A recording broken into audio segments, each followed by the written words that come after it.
स्वागत है आपका हिंदी कहानी घर चैनल पर। ये कहानी है अशोक की। अशोक की उम्र 28 साल है। अशोक की अपनी पत्नी से थोड़ी बहस हो गई थी। उनकी आपस में 2 महीने से मुलाकात नहीं हुई थी। इसलिए अशोक अपनी बीवी को छोड़कर अपने दोस्त के यहाँ नोएडा शादी में जा रहा था। अशोक जनरल ट्रेन से नोएडा जाने का फैसला किया क्योंकि रिजर्वेशन एकदम से नहीं मिल रहा था। रात के 11 वाली ट्रेन से निकला। ट्रेन बहुत ज्यादा भरी हुई थी, लेकिन एक खिड़की के पास वाली सीट खाली थी, जिसका शीशा टूटा हुआ था। सर्दी के कारण कोई उधर नहीं बैठ रहा था। अशोक अपने आप को पूछने लगा कि उसने पहले से रिजर्वेशन क्यों नहीं कराया। अब उसे सर्दी में इस टूटी खिड़की के पास बैठना पड़ेगा क्योंकि कहीं और कोई जगह खाली नहीं थी, और वह आते वक्त अपने साथ किसी तरह की कोई चादर और कंबल भी नहीं लेकर आया था, क्योंकि इन सब चीजों का ख्याल उसकी पत्नी रखती थी। लेकिन पत्नी से तो झगड़ा हो गया था और उसने इतना सोचा ही नहीं। यह सर्दी में रात का सफर कर रहे हैं तो कुछ के लिए भी ले ले। अशोक इस सीट पर बैठ गया। उसके सामने वाली सीट पर एक बूढ़ा आदमी बैठा हुआ था। ट्रेन निकल पड़ी थी। हवा अंदर आ रही थी। बूढ़े ने अपना कंबल निकाल लिया। अशोक तो ठंड से मरा जा रहा था। गाड़ी स्टेशन पर रुकी तो लोग उतरे। उनकी जगह जो लोग खड़े थे वह लपक कर बैठ गए। वह फिर अपनी जगह फंस गया। उसके सामने बूढ़े भी आगे चले गए थे। ट्रेन चलने लगी थी। 2 घंटे के बाद ट्रेन किस स्टेशन पर रुक गई और वह भी नीचे उतरा। उसका कुछ खाना खाने की इच्छा नहीं थी, बस टहल रहा था। स्टेशन पर ही एक दुकान थी। वहां पर उसकी नज़र सिगरेट पर पड़ी। उसे देखकर उसके मन में हलचल होने लगी और उसने 2-3 पैकेट सिगरेट खरीदे। फिर वहां से निकलकर बैठ गया। बैठकर अपने नसीब को कोसने लगा, क्योंकि आए दिन उसकी पत्नी से बेवजह उसका झगड़ा होता रहता था और उसकी पत्नी मुंह फुलाकर बैठ जाती थी। इस बार भी यही हुआ था। लगभग 2 महीने से उससे कोई बातचीत नहीं हुई थी। ऊपर से ही दिल ठंड में उसकी हालत भी खराब होती जा रही थी। वह मन ही मन अपनी बीवी के साथ वाले पाली याद करने लगा और अंदर ही अंदर उसे कुछ फीलिंग होने लगी। सोचा कि जब मैं घर जाऊंगा तो अपनी बीवी को मना लूंगा। आज उसे उसकी बहुत याद आ रही थी, लेकिन अब वह कुछ कर भी नहीं सकता था।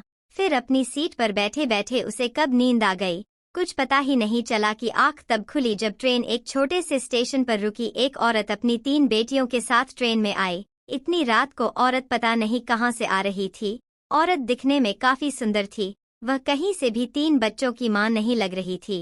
उसके अंदर आते ही लोगों ने ट्रेन का दरवाजा बंद कर दिया। ट्रेन में कहीं भी बैठने की जगह नहीं थी। वह औरत गेट के पास ही जमीन पर बैठ गई। अशोक के सामने जो बुढ़ा था उसकी भी मंजिल आ गई थी।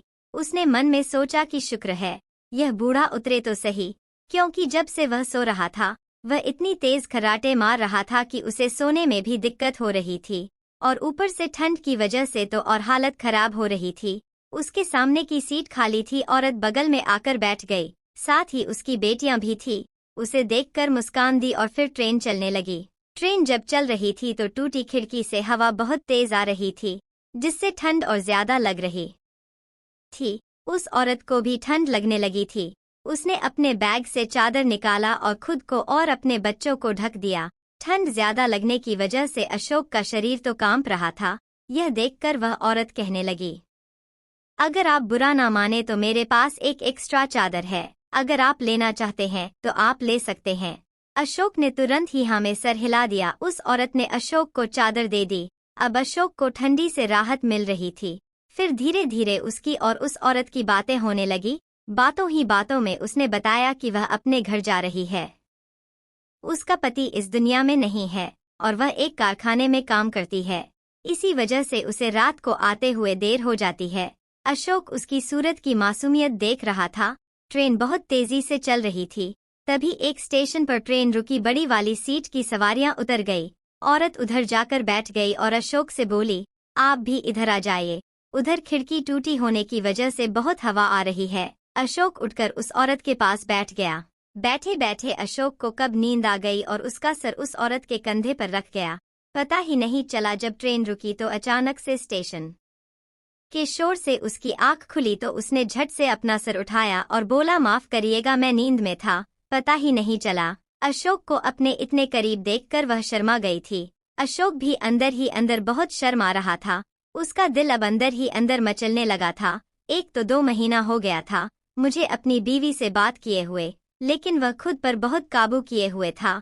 ट्रेन से चलने लगी तो धीरे धीरे वह औरत अशोक के करीब आने लगी। बेटियां और आसपास बैठे लोग सो रहे थे, कोई भी उन लोगों की तरफ बिल्कुल भी ध्यान नहीं दे पा रहा था। अशोक ने अपनी चादर ली और फिर सोने का नाटक करने लगा। धीरे धीरे जैसे ट्रेन चल रही थी, वह लोग एक दूसरे के शरीर के साथ टकरा रहे थे। उसका हाथ उस औरत के हाथ से टकराता है, उसे बिल्कुल भी कुछ ना कहती।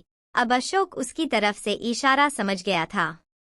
वह दोनों ने ट्रेन का सफर कुछ यूं ही किया। अब अशोक के हलचल सी होने लगी थी, वह अब और खुद को रोक नहीं पा रहा था। अब उसने ही चादर से उस औरत का हाथ पकड़ लिया। उसने उसका हाथ पकड़ा तो वह तब भी कुछ ना बोली, और फिर उन दोनों ने मिलकर जो किया वह कोई सोच भी नहीं पाएगा। अशोक ने अपने हाथ उसके बदन पर घुमाना शुरू कर दिया था। अशोक जब उसका पकड़ा, वह काफी ज्यादा मुलायम था। जब वह उसके गले लगी तो उससे बेइंतहा खुशबू आ रही थी, जो अशोक को उसकी तरफ और ज्यादा खींच रही थी। वह खुद पर काबू नहीं कर पा रहा था और वह चाहता था कि वह औरत बेकाबू हो जाए। उस वक्त उसे अपनी बीवी की बिल्कुल भी याद नहीं आ रही थी, वह हद से गुजरना चाहता था। फिर वह औरत कहने लगी कि वह अभी कुछ देर बाद ट्रेन से उतर जाएगी क्योंकि उसकी मंजिल आने वाली है।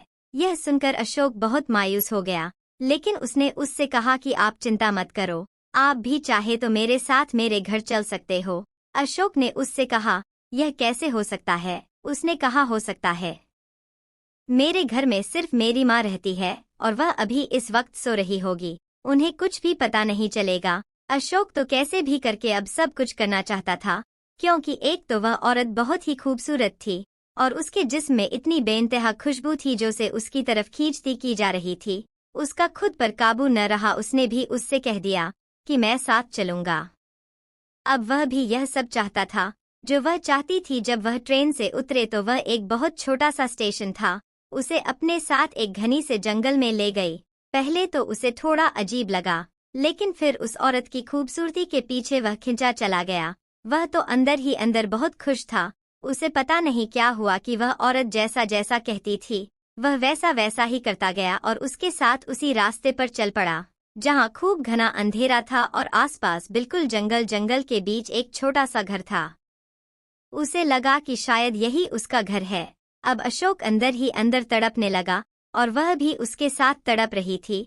जब वह दोनों घर के अंदर गए तो अंदर उसके साथ कुछ ऐसा हुआ जिससे उसका बदन ठंडा पड़ गया और उसका शरीर पानी पानी हो गया। उस औरत ने अपनी बेटियों को एक रूम में सुला दिया और दूसरे रूम में अशोक को अपने साथ ले गई। उस रूम में एक बहुत ही मुलायम गद्दा वाला बिस्तर लगा था। वह अशोक के करीब आने लगी और करीब आते ही उसने उसकी शर्ट के बटन खोलने शुरू कर दिए और फिर उसके साथ वह सब किया जो वह करना चाहता था। उसके बाद जब अशोक की आंखें खुली तो सामने का नज़ारा देख उसकी आंखें खुली रह गई। उस औरत के पीछे 2 हट्टे कट्टे आदमी खड़े थे। सबको देखकर वह तो चौंक उठा था। उसने जब उस औरत से पूछा कि यह आदमी कौन है तो वह मुस्कुराने लगी और वह आदमी भी इतनी तेज हंसने लगे जैसे कि वह कोई शैतान हो। अशोक को समझ में नहीं आ रहा था कि आखिर में वह क्या करे या उसके साथ क्या हो रहा था। वह लोग इतना मुस्कुरा भी क्यों रहे थे? वह आदमी मोबाइल लेके खड़ा था। वह आदमी बोले, जितने पैसे तुम्हारे पास है वह मुझे दे दो, नहीं तो हमने तुम्हारी वह वीडियो बनाई हुई है। वह वीडियो हम तुम्हारी बीवी को और पूरी दुनिया वालों को दिखा देंगे। यह सब सुनकर तो उसके पैरों से जमीन खिसक गई। उसने उस औरत से कहा, यह सब क्या है? तुमने मुझे धोखा दिया, मैं तुम पर विश्वास करके यहाँ आया था।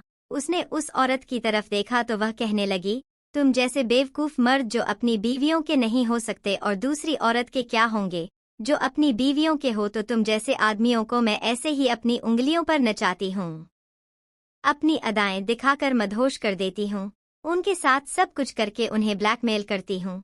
अगर वह मेरी डिमांड पर उतने पैसे नहीं देते तो मैं उन्हें किसी लायक नहीं छोड़ती हूँ।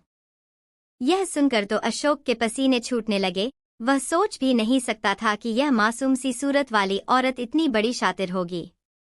उसके पास कोई रास्ता नहीं था। उसने रिश्तेदार के घर जाने के लिए जितने पैसे लिए थे उन सब को वह दे दिए, लेकिन उन सब ने उसे तब भी जाने नहीं दिया। वह लोग कहने लगे कि अभी के अभी हम 2 लाख दो। अशोक ने कहा कि मैं इतनी बड़ी रकम तुम्हें कहाँ से लाकर दूं? मेरे पास जो भी पैसे थे मैंने वह तुम लोगों को दे दिए, लेकिन वह लोग उसे धमकाने लगे, कहने लगे कि हम तुम्हें जान से मार देंगे अगर तुमने पैसे ना निकाले। फिर उन्होंने उसके वॉलेट से उसका एटीएम कार्ड भी निकाल लिया और कहने लगे कि हम तुम्हारे साथ जंगल से बाहर चलेंगे और शहर में एटीएम मशीन पर जाकर तुम हमें पैसे निकाल कर दो, उसके बाद तुम अपने रास्ते निकल जाओ और हम अपने। अगर तुमने वहां कोई भी चालाकी की तुम्हारी वह वीडियो हम सोशल मीडिया पर डाल देंगे। अब वह कुछ भी नहीं कर सकता था, उन्होंने बहुत बड़ा गेम खेला था। उसने उन लोगों के साथ जाकर एटीएम से पैसे निकालकर उन्हें दे दिए। फिर उन लोगों ने उसके सामने उसके वीडियो डिलीट कर दिया। उसके बाद अशोक चैन की सांस ली और सोच लिया कि जिंदगी में कभी भी इस तरह से किसी भी गैर औरत पर बिल्कुल भी विश्वास नहीं करेगा और हमेशा अपनी बीवी के साथ वफादारी से रहेगा। वह तुरंत वापस अपने घर चला गया और उसने अपनी बीवी से माफी मांगी, लेकिन उसने उसे कुछ नहीं बताया। उसने यही कहा कि मैं तुम्हारे बिना नहीं रह सकता, इसलिए मैं वापस तुम्हारे पास आ गया हूँ। यह सुनकर वह बहुत मुस्कुराई और उसे सीने से लगा लिया। अशोक जानता था कि उसकी बीवी के लिए वफादारी बहुत जरूरी है। अगर उसे सच पता चल गया तो वह अशोक को छोड़ भी सकती थी। अशोक को अपनी गलती की वह ज्यादा शर्मिंदगी थी। दोस्तों, हमें राह चलते किसी पर भी भरोसा नहीं कर लेना चाहिए और दिल के रिश्तों में वफादारी बहुत जरूरी है। अगर आप धोखा देंगे तो आपको पछताना भी पड़ सकता है। तो दोस्तों, आपको यह कहानी कैसी लगी कमेंट करके जरूर बताएं और प्लीज इस कहानी को ज्यादा से ज्यादा शेयर और लाइक करें। साथ ही आप चैनल पर सब्सक्राइब करके बेल आइकन जरूर दबा दें ताकि आगे भी आपको ऐसी ही अच्छी कहानियां मिलती रहे। फिर मिलेंगे एक और नई कहानी के साथ।